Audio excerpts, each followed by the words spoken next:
আমার না আমরা একটা সমস্যা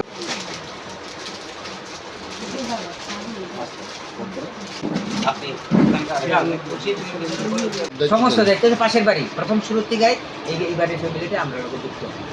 আমরা একটা অর্গানাইজেশন আছে আশার আলো সমাজ